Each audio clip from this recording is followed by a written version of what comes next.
I love that. And so you're coming up with a solution with your own school where people are going to have the freedom to fail, where parents are going to have the choice, where parents and students come together with obviously you and other educators to drive and take ownership of where the learning. Can you talk a little bit more about your micro school?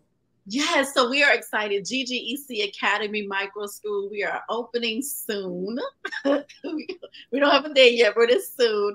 And the reason, like you say, I was just paying attention and listening.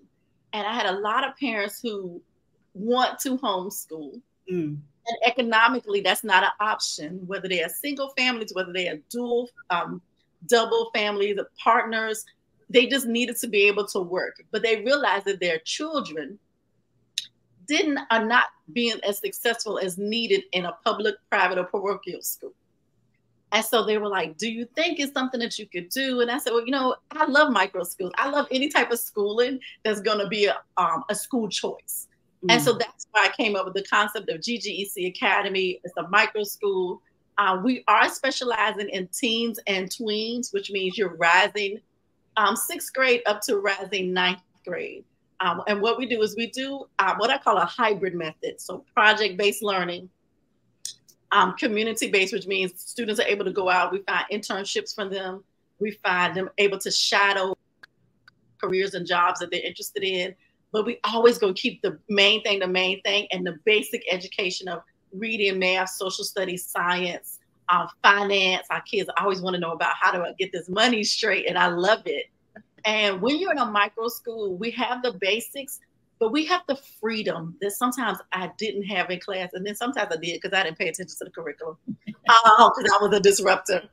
My kids were like, I want to know more about this. So if I'm reading a story about Maya and Martin meeting, and the kids are like, we never knew about this.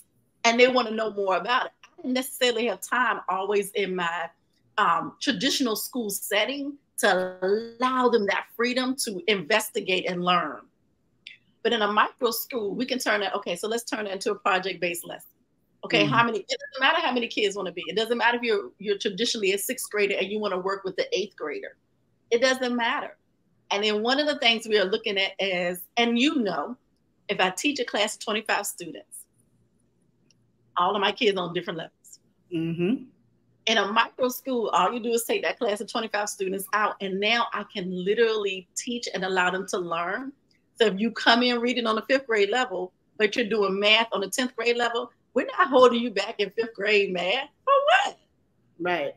If you come in and you're a 6th grader and you're ready to take dual enrollment and you want to take an AP class, okay, let's make it work. Let's make it happen. Like, while we're not here to hold you back, we're here to help fill in the gaps, and we're here to encourage you to learn. And a lot of my parents are saying that their students love to learn. They don't like the traditional school setting. And we don't want to ever make a kid not want to learn anymore.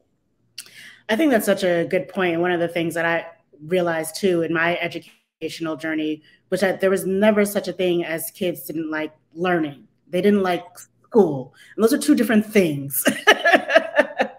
Right? I mean, the school is the building and it's the structure, but kids love to learn. They want to learn new things. They're curious about the world. They have interests that are interesting to them, and passions and desires and aspirations. Ever from a young age, they're aspirational. They're like, listen, if they're just crawling, like, I'm going to walk because I want to get to that thing. I'm going to go run. That's their aspiration. That's their goal. That's what you're watching in their little minds. They're like, I have a goal, right? They are fixated on whatever it is that they're looking for.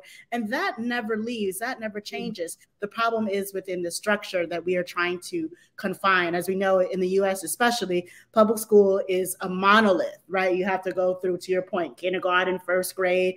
You have age cutoffs. You have these kinds of things that are very, when you think about brain development, is actually quite arbitrary because people develop at different times. What I love about what you're saying in the micro school is that it is a microcosm of really what happens once you become an adult and you're in the adult world.